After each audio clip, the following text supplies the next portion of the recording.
A lot of those.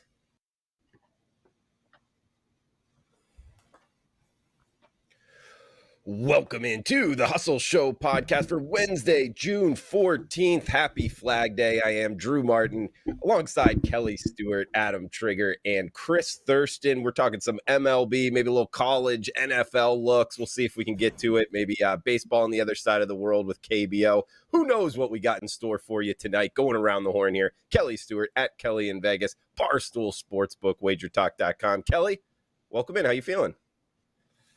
Hey, what's up, Drew? I just looked I was like, God, why do I look so white? Oh, wait, because I've got all the camera settings. Speaking of camera settings, shout out to CT for getting his shit together last second. I teased him about the Slack message I sent to everybody earlier and said, hey, guys, like we got to really start to separate ourselves from these losers on the internet. That's a John Murray reference. Let's clean it up a little bit. No more backwards hats, all the stuff. You guys both log in. I'm like, okay, great. We're having a great time. Trig's got a fucking hostage situation for a background. So our lovely producer gave him, some books with even, is that a CLV trophy back there, Trig? Oh, yeah. Yeah, no, I've been having those quite a bit lately, Cal. Nice participation trophies. But, yeah, I don't know. It's better. I mean, I like the brick wall, to be honest. The Drew Martin.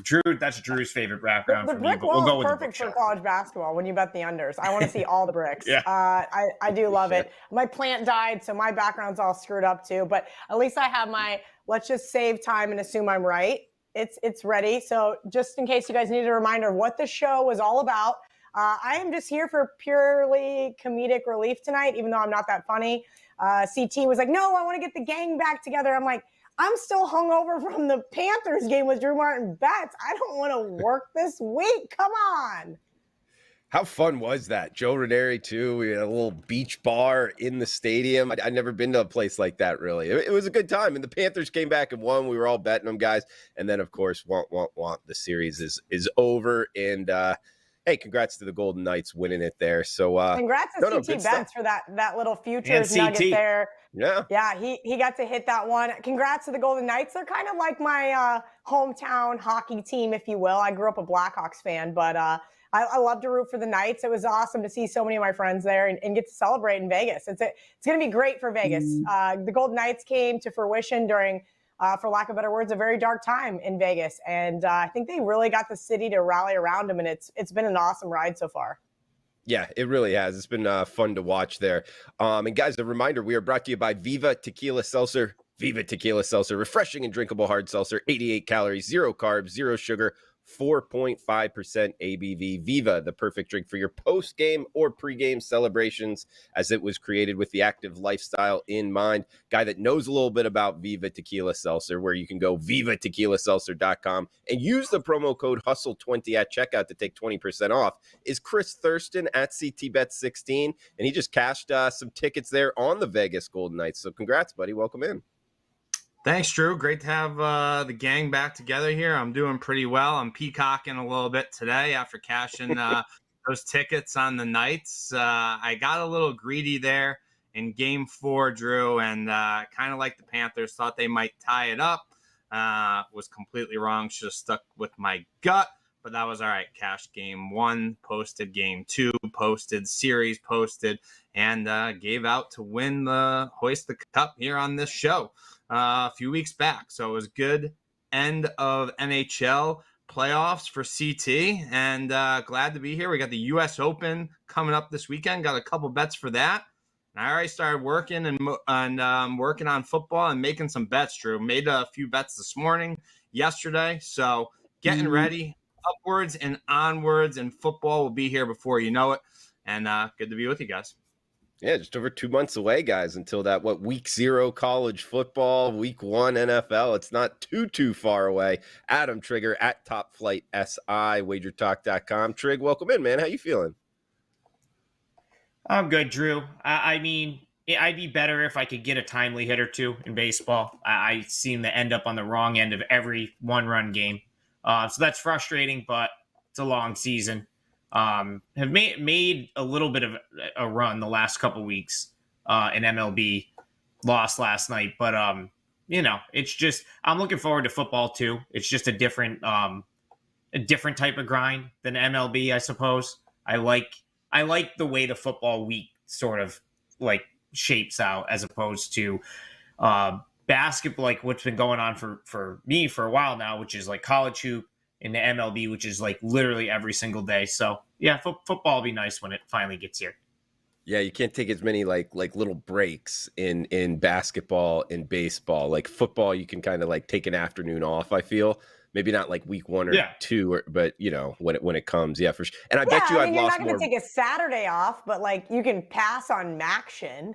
I mean, like, it's just like one of those things where it's because it's not technically a daily sport. Sure, with NFL and college football, you basically have it every day, but it's not. I feel like the grind is not as, I don't know. CT and I talked about this. I'm not fucking betting baseball this year. Like, what are we doing here?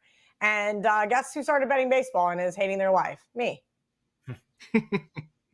I got caught up into it too, Kel, the past couple weeks, and you get some sharp information. You get some sharp information, or what you think should be sharp information, and you win a couple bucks, and next thing you know, they go ice cold, and you lose double what you won, and then you yell at Trig for passing it along. I mean, we don't handicap baseball, and we should have just stayed away, and it is what it is. I told Trig on Monday I am all set with baseball going forward, and it's working on football for me. So, but I wish these guys the best of luck in the daily grind. It is a grind. I don't know how they do it. I honestly don't know. I can't. Trust me. I know I gave Trig a lot of shit, and this is weird that I have a second John Murray reference on the show, but he used to always say, like, hey, I'm just passing along what this sharp group played. And that's all Trig was doing, except for Trig was getting all of the bullets from all of us for passing it along. And for those of you that were not in that group, you're welcome, because it was absolute hell for the month of May. Yeah, it goes in waves, right? Like, even sharp info will lose. Like, it was really good for like April and like early May, and then it'll have like a month where it's cold, and it's like, you just have to use it. Like, it's hard to play. Like, I've never been able to like even get like play everything. Like, it's almost impossible to like play everything. So you just kind of gotta pick and choose. But it's frustrating as hell when it loses. And of course, like with baseball, last year for me, I felt like I got every timely hit. I had a guy on third, less than 2 outs. I was getting a knock, sack, fly. They were coming home. And this year, I feel like I'm on the other side of all of that, where it's like so far twice this week, 9th inning, tying run at third, less than 2 outs, doesn't get it. I can't get it. My team can't get it home. So it's far less enjoyable when that's the case, as opposed to like you're just winning on walk-offs here and there. So you kind of got, no matter what, you got to run good, or it's just going to be very frustrating.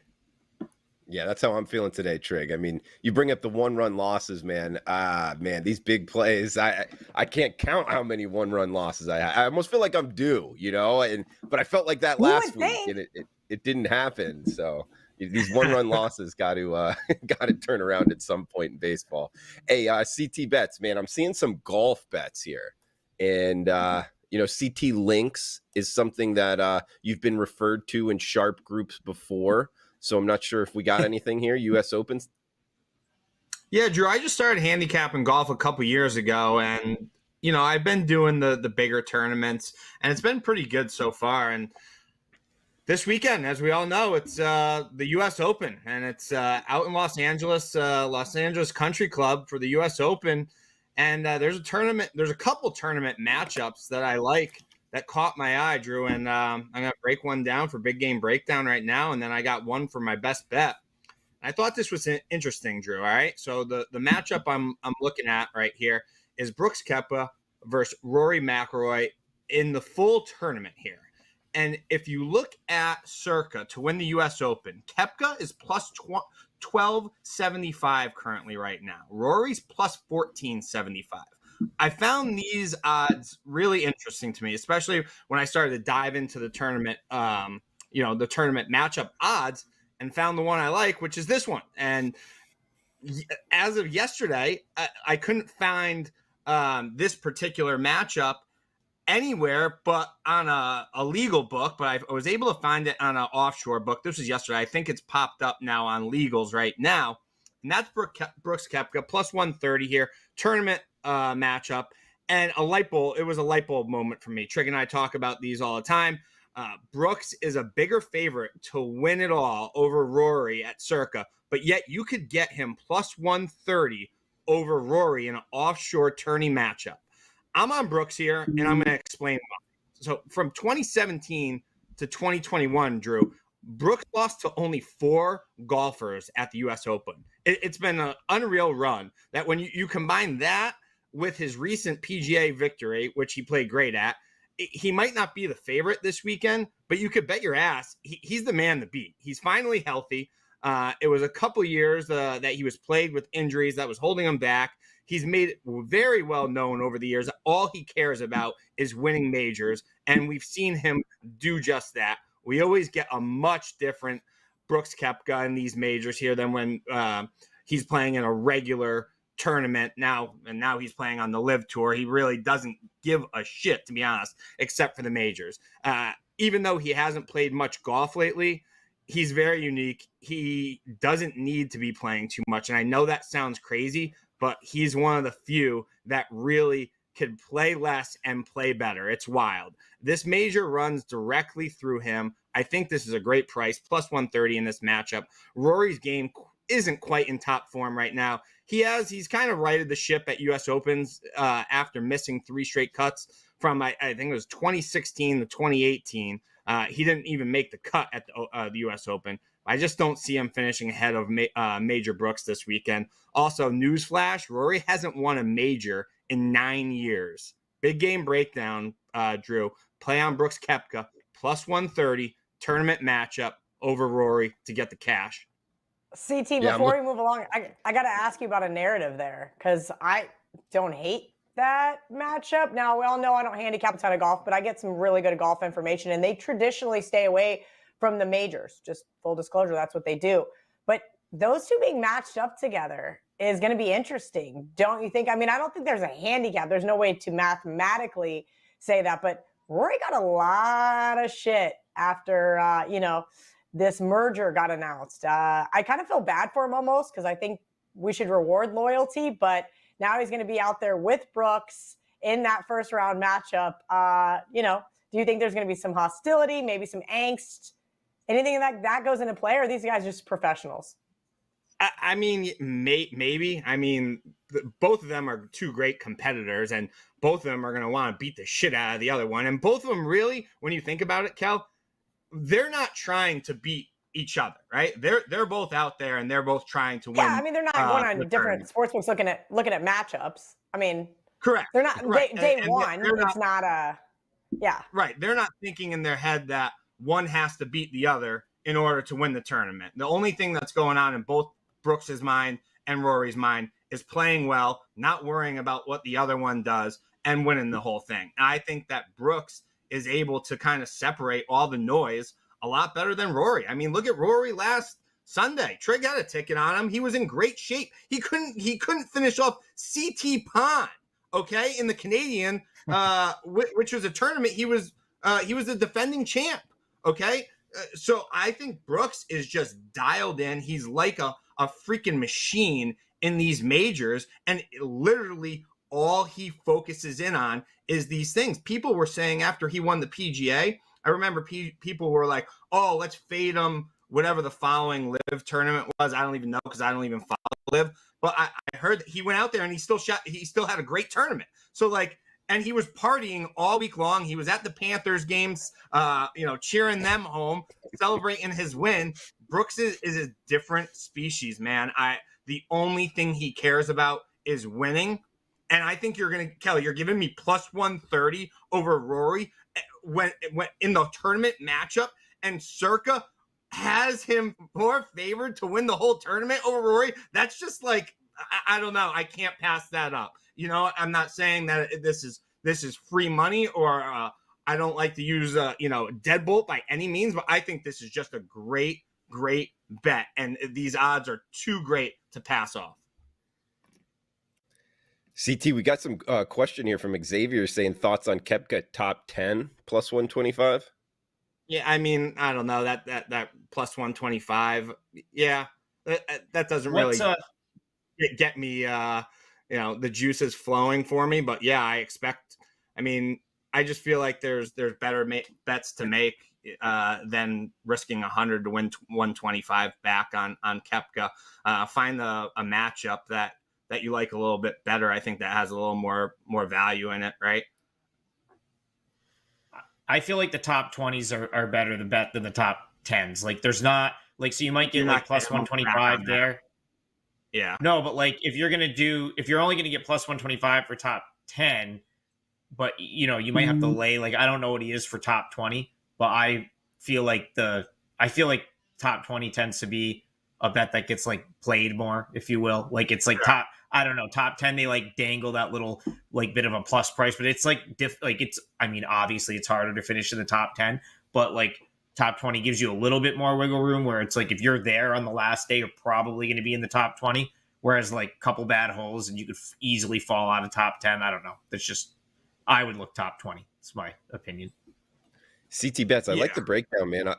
I'm looking at a couple matchups. He's also plus 165 against Scotty Scheffler, and plus 127 against John Rahm. Do you like those as well, or you're sticking with the saw one? those. I actually saw as high as like plus 180 they were giving Brooks over Scheffler. Scheffler is the clear-cut favorite to win this tournament, as he should be.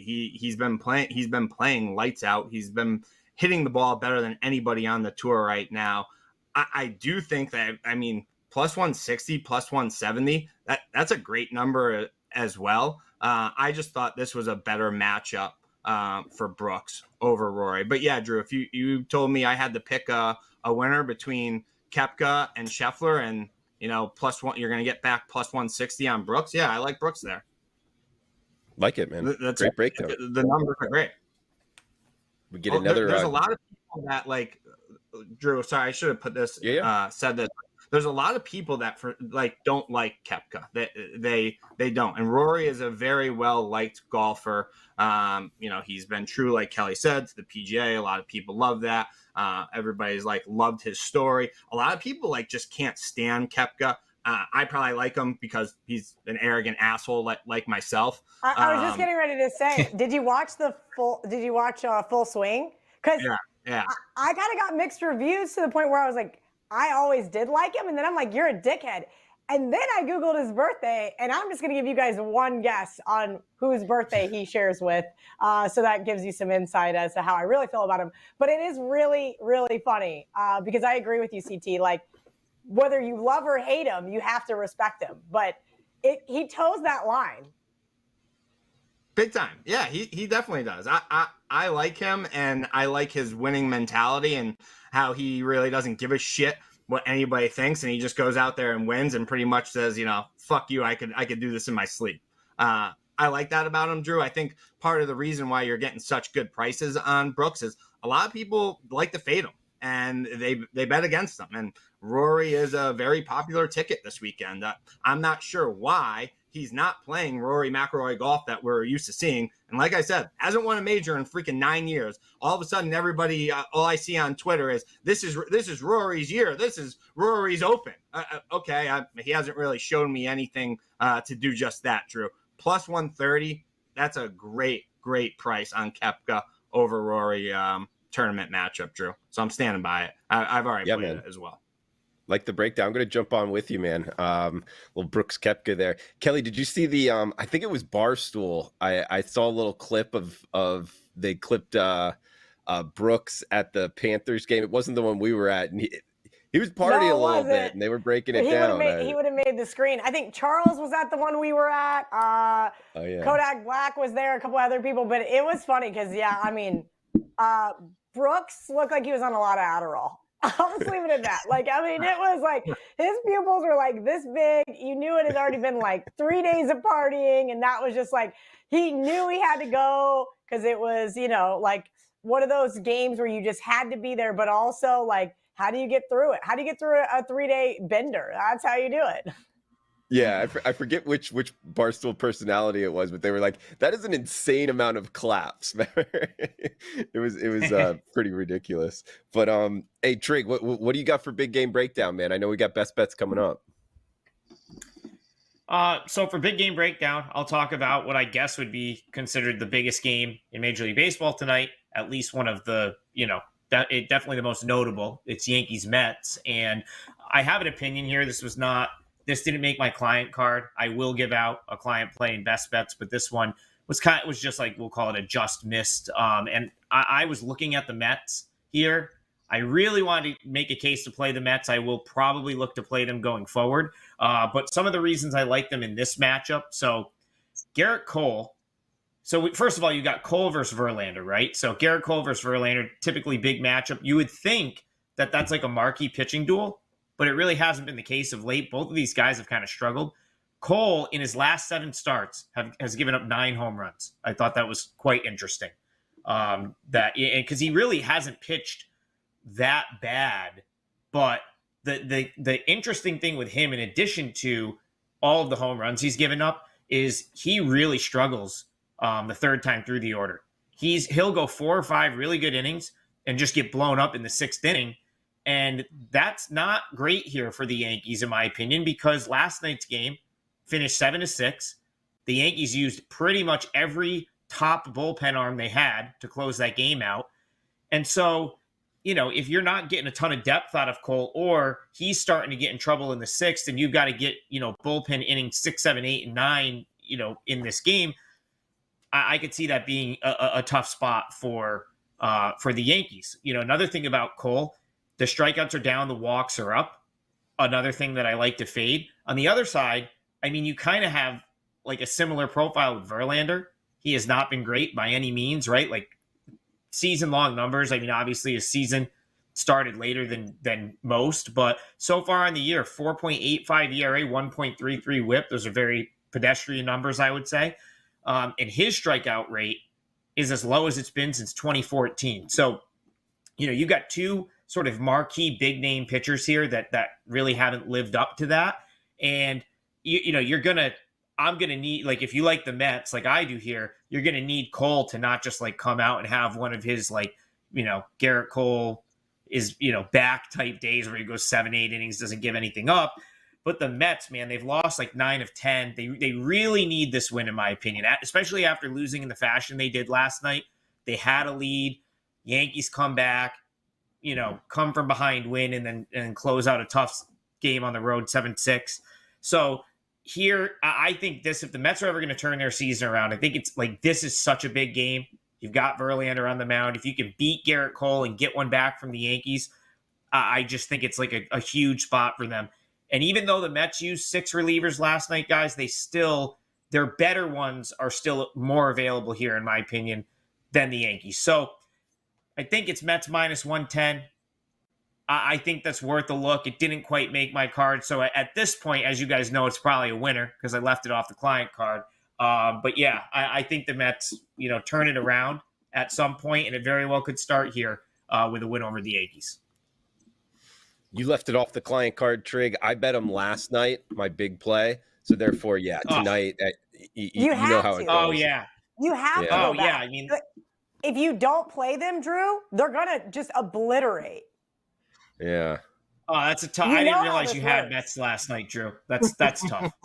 Oh, that's 2 5% in a row, same fashion, right down the drain, man. Don't worry, I'm gonna email Johnny and be like, we should do like, how like some of the books do like parlay insurance and like shit like that. I'm gonna do that, like 5% insurance. If you just get fisted on a play like that, like you should get your money back. Like, we should refund people because that is just so unfair. That is just so bad. Oh, Drew, I'm so sorry. Drew, I knew you had that going, and I was obviously watching the hockey game, but I saw it was 5-0 Mets, and I was like, nice. Drew Martin Betts in nice shape here. And then this morning I was just looking at the scores and I was like, you got to be kidding me. So sorry about that. You mean like me when I was like so exhausted from Miami, and then I went straight up to my dad's and I got no sleep up there because he gets up at 5 a.m. and Coco snores all night. And so I fell asleep during the middle of the hockey game, and I woke up in the middle of the night and there was 12 goals scored. Yeah, I wasn't expecting that in the game last night. No shit. that got out of hand quick. It was Yeah, when it was crazy. 2-0, I'm like, all right, fine. Golden Knights win 4-1, 3-2. Right. That's gonna be fine. I'm like dozing off on the couch. I'm like, all right, I'm gonna go to bed and I'll wake up at 1 and check the score. I woke up at like 4 a.m. and I was like, bleh. That was probably not the greatest way to finish my hockey season, which went 0-2 because that's the only 2 plays I gave out. Short and sweet. Kelly Stewart, Yeah. Barstool Sportsbook, wagertalk.com. Guys, a reminder, we're brought to you by Viva Tequila Seltzer. We flavored our tequila seltzer because flavor is the spice of life, and we like our drinks with a kick, just as we like to live our lives. Our flavors pair perfectly with our Artisanal Blanco tequila for subtle and refreshing drinks. Check them out. VivaTequilaSeltzer.com. Use the promo code HUSTLE20 at checkout. We're also checking out the Wager Talk live odds screen here, guys, when we're looking at what teams favored, the totals, things of that nature. Check it out. The best free live odds in the industry. Wager Talk live odds screen. We got Mark Zeno in the house saying he just changed putters the week before a major, talking about Scheffler. So that might be something to bring in when we were talking about betting Brooks at the plus money. But I know we got another best bet from CT Bets. But guys, I don't know if we should start talking a little more college football, NFL just yet, or kind of put it off. I did wear my UCF night shirt for the Big 12 conference people in the hustle here. So CT Bets, I know you said you were looking at some bets, college football. Did you end up firing away at anything?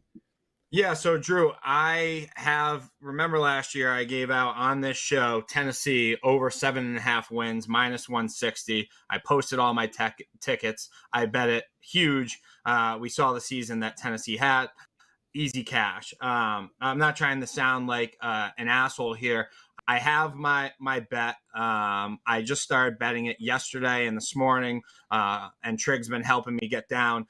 I'm not going to give it out yet because I haven't finished betting it yet. And I mean, Trig bet 1,000 for me this morning. We moved it 20 cents at this one particular book. It's insane. So Trig and I are going on vacation next week. So we'll be off, but the week after that, I will, after I finish betting it in the next couple of days, I will tweet my tickets and give the play out, and I'll break it down on the next show that is available. The 4 of us are on. I don't want to ruin it. I know it sounds crazy, but yeah, Drew, like $1,000 bet today, it moved at freaking 20 cents.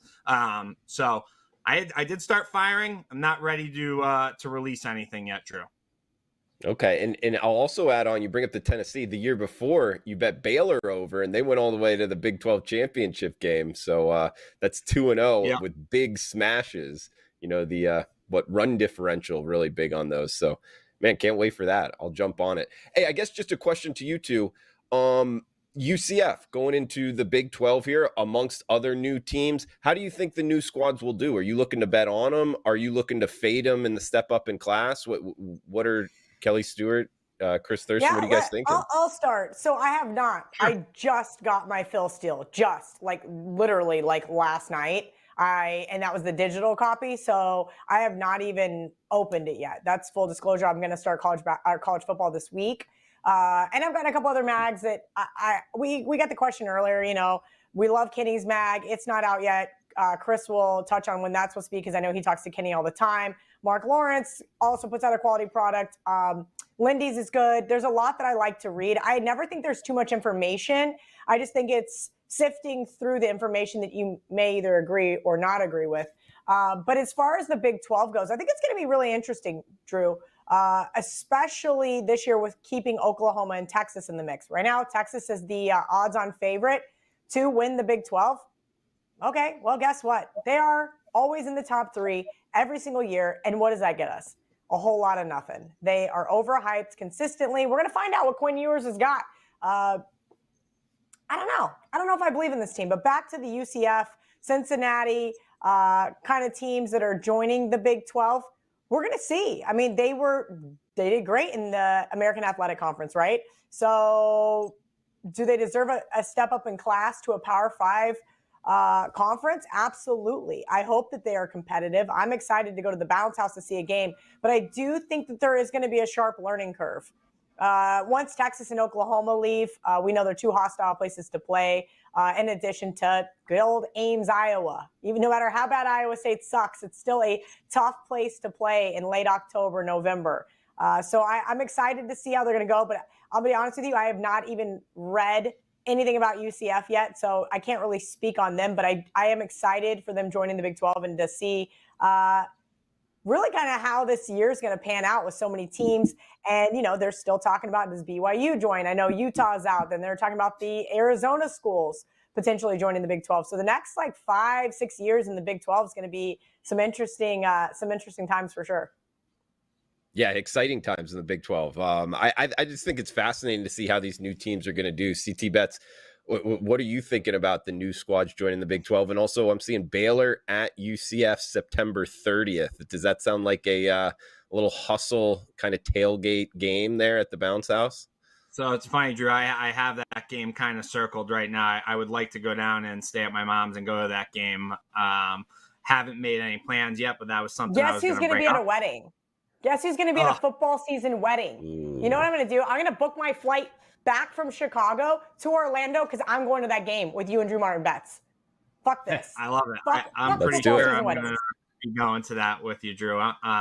But to your original question, I kind of agree with Kelly. I think it's going to be kind of a tough first year for the new teams, Central Florida, BYU, Houston, and Cincinnati. Drew, I think the Big 12 is going to be pretty good this year. And I have obviously, we all know Texas is going to be very good. Texas, Oklahoma, K-State, TCU, Texas Tech, Kansas, Baylor, Oklahoma State.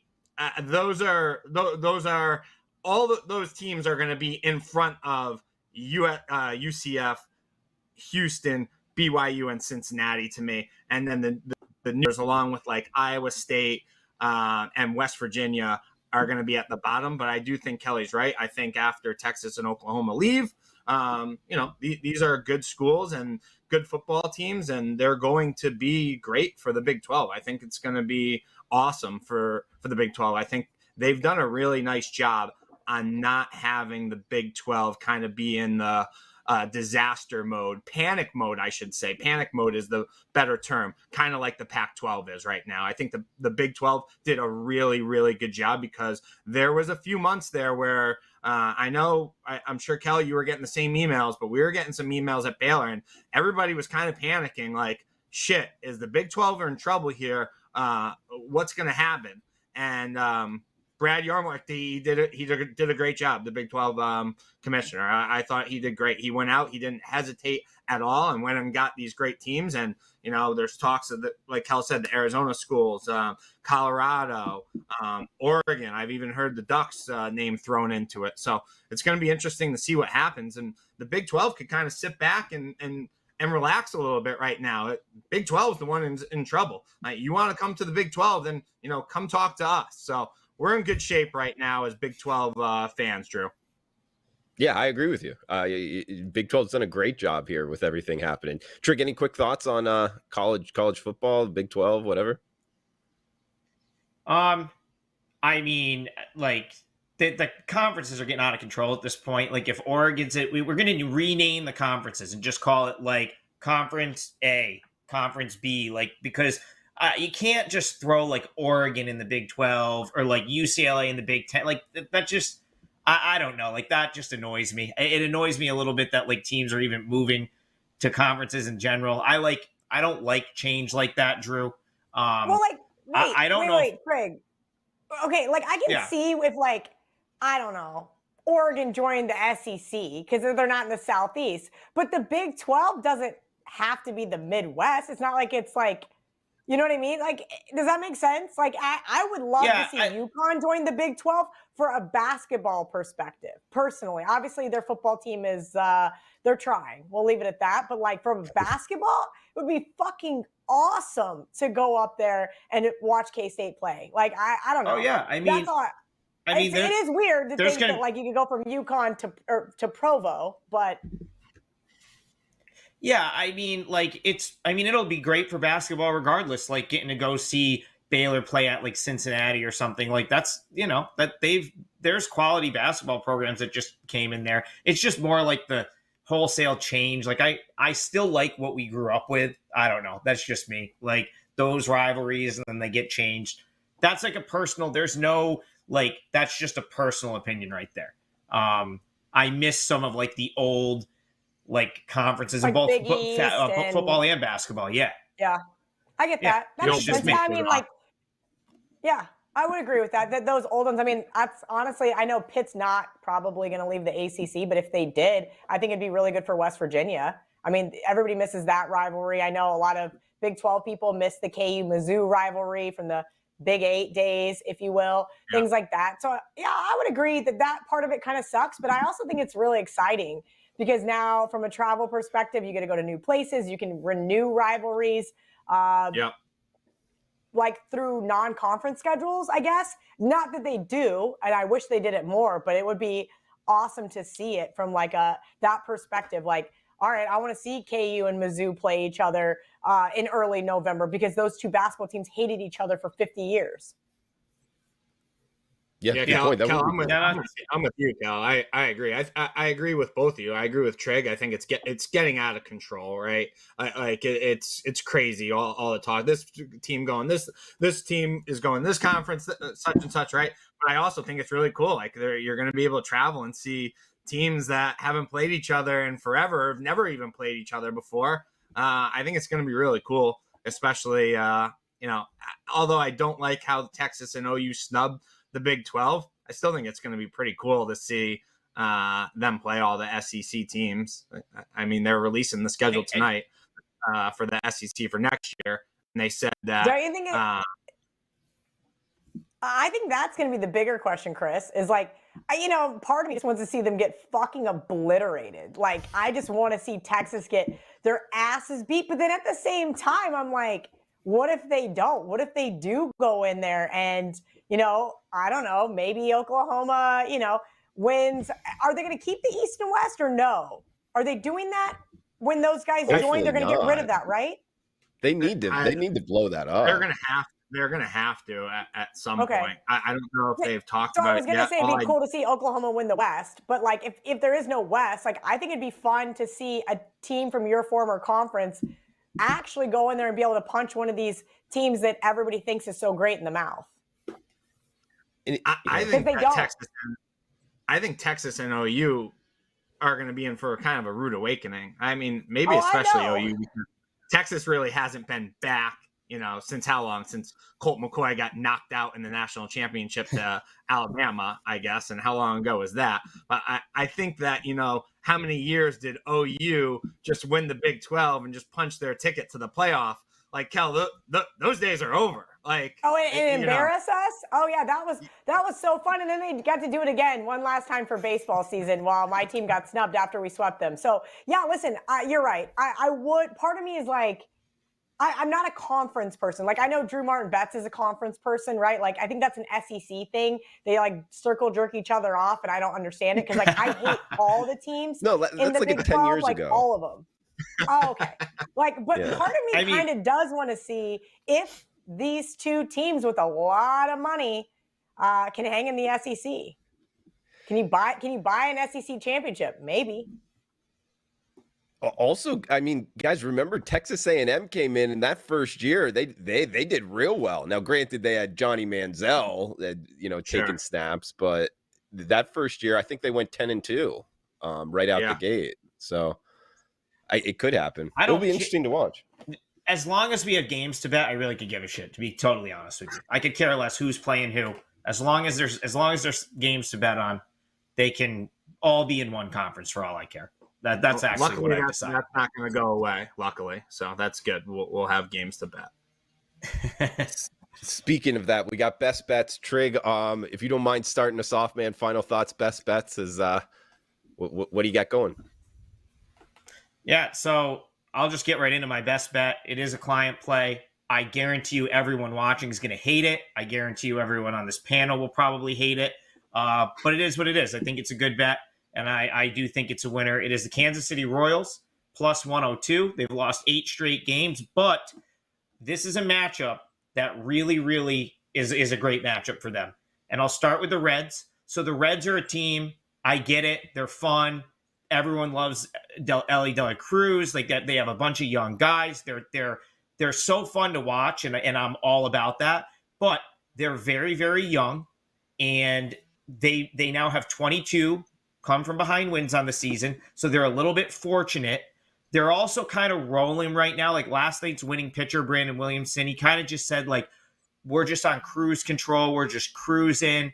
And that's great. But like with a young team, like, things are going good. Everyone's having a blast. Like at some point, they're going to have to deal with some adversity, and, stuff just isn't going to fall their way like it has in the first 2 games of this series. Both of them were 5-4 wins for the Reds. They were very, very fortunate. I did not bet last night's game, but I had the Royals 2 nights ago where it went into extra innings. The Royals had the winning run at second and third one out, bottom of the 10th, and couldn't get the guy, couldn't even tie the game, right? Like one hit wins it.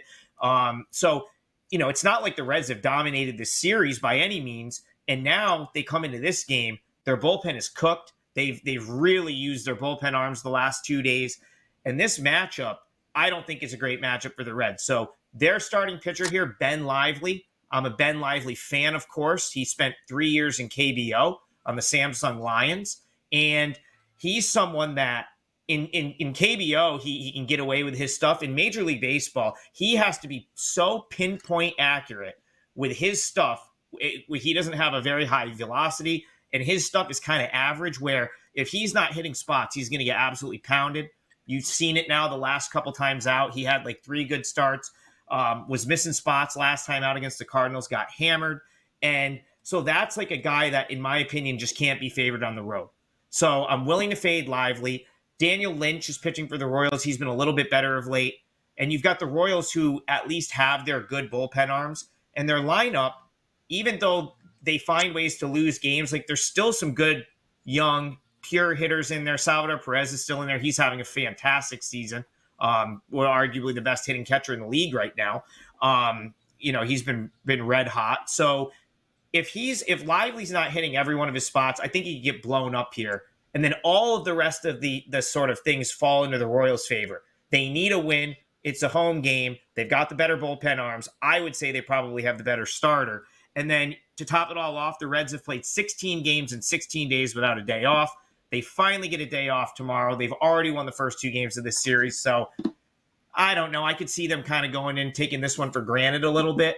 And I think that the Royals really will want to at least avoid the sweep. So Royals at plus money, too good to pass up. I think they should be favored. Royals, I think it was like plus 102, 4% play for me. Adam Trigger at Top Flight SI on Twitter. Check them out, wagertalk.com. Kelly, what do we got? I got nothing. I'm booking my flight to Orlando from Chicago right now, and I need to know who is picking me up after I have a Friday night wedding. I'm gonna die. I have a 5:40 flight out of O'Hare. So I don't know how the fuck I'm gonna get to the airport, but I need to know who's picking me up, whether it's CT Bets or Drew Martin Bets at 9:20 at the Orlando airport, so we can make this, it's gonna be a noon. They're gonna make this a noon kickoff. Because if I'm going to book this early flight and I'm going to change it if it changes, because I'm definitely not going to go through hell if I don't. But what they do to the Big 12, and they're going to make this a noon kickoff, even though it's a Fiesta Bowl rematch of when UCF beat Baylor. There's not going to be enough storyline there. There's not enough fans. Oh, that's easy because we'll be driving from Sarasota on the way down. We'll be leaving early. We'll grab you. The stadium's in Orlando, isn't it, Drew? For Central Florida? Yeah. Yeah, I mean it's on campus, which is on the east side of Orlando. Yeah. Oh, so even better. That's easy, Cal. It's going to take you an hour to get through Orlando. I gotta skip this one. You're skipping this one. I gotta skip this. I'm going to be hungover. Listen. I'm going to be like Brooks Koepka at kickoff noon. I gotta go to Syracuse Clemson that day. So I might be at a bigger game than you guys, though. I don't know. Like you'll all say it isn't, but what's a bigger game, Baylor UCF this year or Syracuse Clemson? I would probably agree with you. I mean, Clemson's going to be really good this year, so yeah. And I don't. So I'll be at too high of expectations for either Baylor or Central Florida this year. Yeah, neither do I. So I'll be at the Dome that day. If it fell on any other day, I would come. But it can also be one of those things like it's still to be determined. It kind of depends how good Baylor and UCF plus Clemson and Syracuse are at Very that time. true. But I mean, I don't know. I just looked, Drew Martin bets. UCF's going to be at Kansas State the weekend before. I got to figure out when I'm going back to Kansas because the new Barstool Sportsbook is going to be opening up there soon. So I got a lot of things to plan, but I did. Why wouldn't go ahead and book a return Why wouldn't you flight. just go from Kansas, Chicago, then back home? Just go to Kansas, go over to Chicago. What am I going to do with my child? What do I do with this dog who was so mad at me that I went to Miami for 5 whole days, livid, just pissed. She's still mad at me. She's just staring at me right now. Just drive it like you did for the hurricane. That was you drove that. You can do it again. No thanks. That would be kind of a long drive. Get back-to-back UCF games in Kansas and then back in Orlando. I don't know if Coco. I should probably like it more than you leaving, but yeah, it'd be a whole lot of driving, guys. Hey, for my best bet, I'm on the Arizona Diamondbacks. We get Merrill Kelly. He's won 7 straight decisions when he's pitched under a 3 ERA. His last loss was back in mid-April, and they're up against the Phillies here, guys. Phillies under 500 records. So, and Arizona really good at home, over 65% winning percentage when playing in the desert. So it's the D-backs. Corbin Carroll is out, which shout out to Xavier in the chat box, pointing that out and seeing their roster for tonight. Not great. Don't love that, Xavier, to answer your question, but at the same time, I already bet it, and I'm not betting the other side of it. And if you get in right now, you can get it at an even better price because it took money up to minus 123, up to as high as like minus 135, and now we're seeing it back down to minus 120, as low as minus 117 right now in the global market. So D-backs is my best bet. CT bets. Last, certainly not least here for best bets. I think you got another golf winner, buddy. What do we got circled? Yeah, Drew, heading back to LA here, and that's a tournament matchup with Jordan Spieth and Colin Morikawa. And Drew, if Jordan Spieth's going to win another U.S. Open, it's going to be a course like this. It's really similar to Chambers Bay. That's where he won back in 2015. And it fits him better than Oak Hill for a PGA championship. His wrist seems to be better and not a big issue. He played fairly decent at the PGA, and then most recently finished tied for 5th in the Memorial, which is Jack Nicklaus's tournament. And if you're planning on backing Colin Morikawa this weekend in any sort, I think you should know this. He withdrew from the Memorial 2 weeks ago with a back injury, and I don't think that's exactly since improved to 100% in that short amount of time, Drew. Still going to be in some pain. And Drew, his putter has been absolutely ice cold at times this year. He hasn't finished in the top 25 at any event since he tied for 10th at the Masters here. I like this matchup for Spieth. I expect a good showing out of Jordan this weekend. So CT best bet, play on Jordan Spieth tournament matchup, minus 125 over Colin Morikawa, Drew. Minus $1.25 there on Spieth. Guys, that does it for the show. Heard from Drew, CT Bet 16. Oh, yeah, go for it, Trig. Yeah, so if you are interested in Korean baseball for Thursday morning, 10 minutes from now on Twitter, I'm doing a Spaces, and I'm going over every single KBO game for Thursday morning. We'll probably answer some MLB questions as well, so that'll be on Twitter in about 10 minutes. And Drew, did you know Merrill Kelly is a former KBO champion? 2018 with the SK Wyverns, I believe. He had a great run in KBO before he came back to the States. So I root for Merrill Kelly. I like him. I hope he gets you a W tonight. Oh, thanks, man. I think I'm due after last night. And I did know he played in the KBO. I didn't know he was the champion, though. That's an extra. Yeah, he won it. He won. His team won, I think, the final year he was there. And then Arizona signed him, I believe, if I'm remembering correctly. Does he have a ring or a trophy? Do you know how that works? Oh yeah, I mean, so the Korean Series is their equivalent to the the World Series in MLB. So that team that he was on, I think the final year he was there, won the Korean Series. So I don't know. I know they get a trophy. I don't know if they get rings. I should probably know that at this point, but yeah. No worries. And guys, maybe a little bonus pick here on the Mets. Trig left him off his client card. I bet him last night. They lost in terrible fashion, so near pick'em price. They're probably due tonight, so a little bonus pick there on the Metropolitans. For Kelly Stewart, Adam Trigger. Drew, one more thing. Chris I'm sorry. Thurston. Yeah, go for it. Real quick. All right. because I know a lot of people have been asking about the Vegas trip. So the four of us are going out to Vegas the weekend of August 18th, 19th, 20th, right? It was going to be a whole Wager Talk meet and greet, kind of got canceled, but we're keeping it going. Kelly, myself, you, Trig, right? If you're going to sign up for any of the contests this year, use Winner's Circle proxy service. That's when we're all going out. We're signing up. Best proxy service there is to offer. And then on Saturday, Drew, I think that's the 20th of August. We haven't booked anything yet, but I think we're going to spend the day at Circa Swim. What do you mean we haven't booked anything yet? I booked it the day we talked about it. Of course I already booked it. All right, yeah, we have two cabanas. Yeah, it's not cheap. I'll say that much. Now that I have to pay the bill, I'm like, what the? I like when other people pay for me to go to pool parties.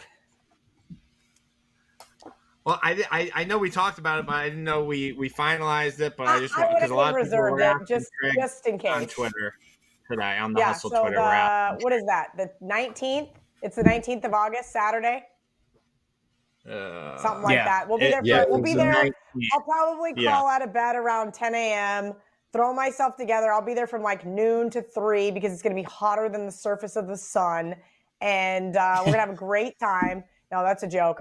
We have the cabana from 8 to 4. I'll probably try to get down there as early as I can. There's not going to be much on as far as sports, but we're going to have a damn good time. And then I'm going to make Adam Trigger buy us dinner at Barry's afterwards. There we have it. All right, guys. Well, that does it. Look forward to that weekend. And we'll be back next Wednesday. Same time, same place, guys, right here on the Wager Talk YouTube channel. Reminder brought to you by Viva Tequila Seltzer. VivaTequilaSeltzer.com. Hustle20 is the promo code that takes 20% off. That's VivaTequilaSeltzer.com. Promo code Hustle20. Our belief is to live long, live well, and live it up. Hashtag Viva Up. Guys, that does it for the show. Thanks for tuning in. Smash that like button. Feel free to comment below in the reply section. Any questions, fire away. We'll answer them on next week's show. So, guys, that does it. Cash those tickets. Thanks for tuning in.